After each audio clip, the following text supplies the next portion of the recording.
Vous écoutez le journal du télétravail, votre podcast quotidien pour télétravailler, même déconfiné. Je suis Lomique Guillot, rédacteur en chef du magazine Management, et je vous retrouve ici tous les jours pour faire témoigner chefs d'entreprise ou experts et partager avec vous leur vision du télétravail. C'est parti pour un nouvel épisode. C'est le journal du télétravail.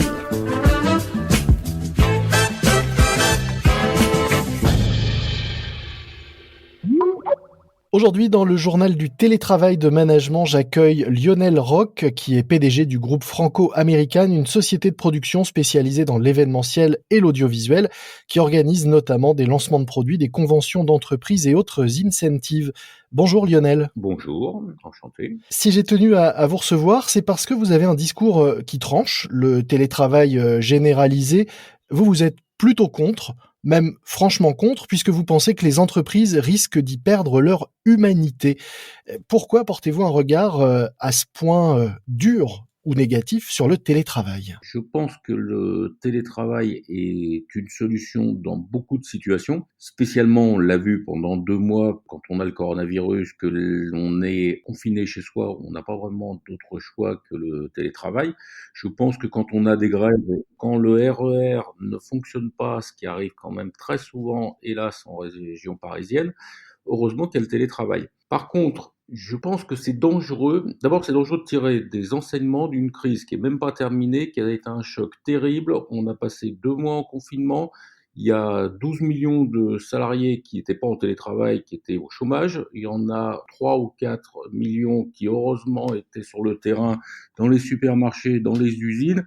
Et il y a 3 ou 4 millions de salariés qui ont été en télétravail. On ne va pas tirer de conclusion. Alors que le confinement vient de se terminer, mais que la crise est encore là, on ne va pas tirer des conclusions et de se dire c'est super le télétravail, il faut instituer et instaurer le télétravail pour tout le monde. Si vous n'êtes pas contre le télétravail, vous êtes en revanche extrêmement content de savoir que vos salariés vont pouvoir revenir. Qu'est-ce qu'ils vont pouvoir faire en plus avec vous, à vos côtés, dans vos locaux, qu'ils n'ont pas pu faire pendant cette période à distance et en confinement ? J'ai dit que j'étais pas contre le télétravail, je suis résolument contre le tout télétravail.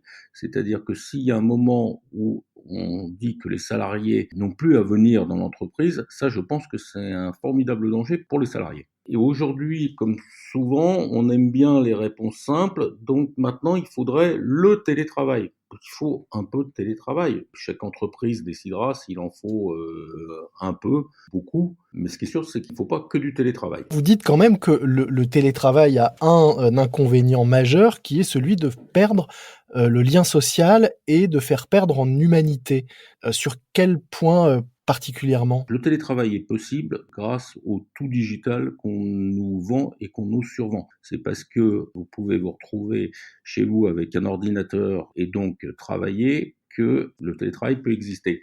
Et cette notion petit à petit de mettre des écrans partout et de pouvoir virtualiser les rapports humains est à mon avis extrêmement possible. Pourquoi je veux que mes salariés reviennent au bureau ? Pour pouvoir prendre un café avec eux, pour pouvoir avoir des réunions où je les vois, pour pouvoir aller chercher celui ou celle qui est un peu plus timide, mais dont je sais que dans son regard, il a une idée, que cette idée-là, il va falloir l'aider à l'accoucher. Je veux ces brainstorming où tout le monde ose dire quelque chose, alors que vous pouvez faire une réunion sur Zoom, sur Microsoft Teams. Non, ça fonctionne pas comme ça. Je veux aussi ces moments où le salarié va nous raconter un problème perso ou un truc. Ça mérite pas une réunion sur Zoom. Voilà, c'est des moments de vie. Ça, on en a impérativement besoin et on les a quand on est dans le même espace. Vous les taclez légèrement. On a entendu des entreprises récemment comme Facebook ou Twitter annoncer qu'une grande partie de leurs salariés pourraient passer en 100% télétravail. Pourquoi est-ce que vous êtes à ce point contre ces géants Ces entachés qui sont d'un tel cynisme qu'ils finissent par faciliter la vie. Je lisais l'interview de Mark Zuckerberg qu'il a dû donner le 21 mai. Mais c'est inimaginable. Alors il dit, le télétravail, de toute façon, c'est réglé. Maintenant, il se pose même plus de questions. Vous êtes vraiment les derniers des boomers si vous osez imaginer qu'un salarié pourrait venir au bureau. Donc évidemment que tout le monde va être en télétravail. Et d'ailleurs, ça va me permettre directement d'embaucher, plus dans ma zone géographique, d'embaucher n'importe où dans le monde et évidemment, je vais adapter les salaires au niveau de vie de l'endroit où travaillera le gars que je vais embaucher. Alors là, on a mêlé le pire de la mondialisation avec la déshumanisation la plus absolue. Et il attend même pas que ça soit calmé. Je veux dire, aux États-Unis, c'est même pas, ils sont encore à avoir plein de morts. Et ben lui, il a déjà tiré les enseignements. C'est toujours d'un cynisme absolu. Et c'est inattaquable parce que c'est le monde d'après. C'est-à-dire que si vous osez remettre en question les GAFA, vous êtes un boomer. Si vous osez dire que le tout télétravail, il faut avoir une réflexion, ça peut potentiellement être dangereux. Pour les salariés, c'est un risque. Pour les rapports humains, c'est un risque. Pour donc l'entreprise et spécialement pour les PME, c'est un risque. Vous êtes un boomer. Si vous osez dire que globalement les entreprises qui ont été là pendant la crise du coronavirus, mais vraiment là pendant les 2 mois du confinement, c'était plutôt des entreprises du monde d'avant. Heureusement que les supermarchés étaient là, heureusement que mon boucher était là, heureusement que les infirmières pouvaient s'arrêter dans un garage pour faire changer leurs pneus pour aller à l'hôpital. Donc c'était quand même très entreprise du monde d'avant. Mais non, faut pas le dire, parce qu'on est un boomer. Vous faites, vous, un métier créatif et un métier qui nécessite de voir du monde et de recevoir du monde. Je disais, vous organisez notamment de grands séminaires, des festivals, des conventions. Comment vous voyez le monde d'après pour vous? Qu'est-ce qui va changer? Qu'est-ce que vous allez pouvoir continuer à faire là? Et quelle dose éventuelle de télétravail vous allez accepter ou adopter dans vos équipes demain? Sur la façon dont ça va s'organiser avec mes équipes, mais je veux surtout pas être une référence parce que je suis une PME et il est évident que le télétravail, la présence au bureau, c'est quelque chose qu'on gère totalement au feeling. Donc je veux pas parler de mon cas qui est un cas spécifique. Par contre, je peux parler de mon métier. Sur mon métier, l'événementiel, ça coche toutes les cases du métier à problème en ce moment. Notre boulot, c'est de réunir des gens. Aujourd'hui, c'est pas possible. Et demain, il faudra le faire avec une distanciation qui va être quasiment aussi compliquée que la distanciation dans les cinémas, dans les théâtres et dans les restaurants. Le deuxième élément, c'est que ça coûte de l'argent, l'événementiel. Et la crise économique va évidemment laisser des marques. Et si j'écoute Monsieur le maire, ça va en laisser beaucoup et pour longtemps. Donc c'est embêtant.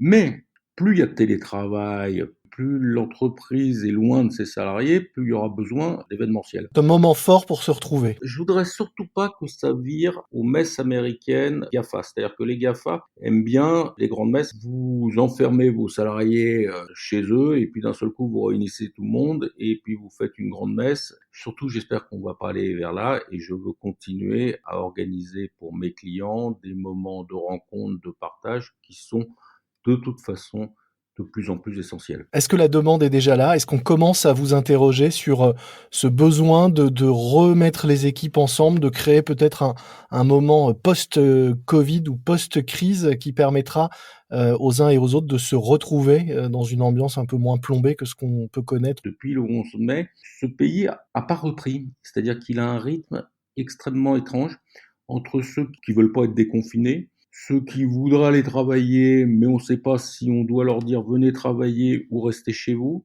entre les entreprises qui entendent le gouvernement dire tous les jours ça va être terrible, il va y avoir des faillites terribles, donc il y a une espèce de faux rythme.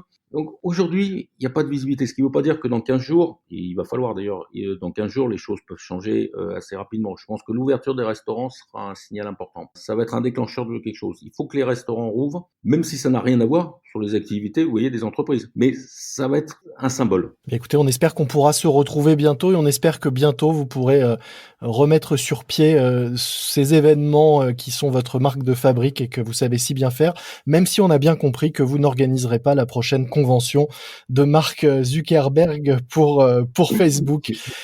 Merci beaucoup Lionel Roch. Je rappelle que vous êtes PDG du groupe Franco-Américaine qui regroupe donc à la fois une société de production audiovisuelle, une société d'événementiel et une entreprise de relations presse et relations publiques. Merci beaucoup. Merci à vous. C'est la fin de notre JT, le journal du télétravail. Un morceau à ajouter à votre playlist de déconfinement, Bad News du chanteur Moon Martin. Un air qu'on connaît tous, même si le titre veut dire mauvaise nouvelle et que des mauvaises nouvelles, on en a un peu assez en ce moment. Et puis un podcast que je vous recommande, c'est tout l'inverse de Bad News, le journal des bonnes nouvelles, un podcast de la radio lyonnaise Scoop, à écouter sur le site de la radio, radioscoop.com. Ce podcast, vous le retrouvez sur le site management.fr ainsi que sur les principales plateformes d'écoute de podcasts comme Castbox, Deezer ou Apple Podcast. N'oubliez pas de vous abonner pour ne manquer aucun nouvel épisode. Moi je vous dis à demain, soyez prudents, continuez à respecter les consignes et les gestes barrières, portez-vous bien et bon télétravail à tous. C'est le journal du télétravail.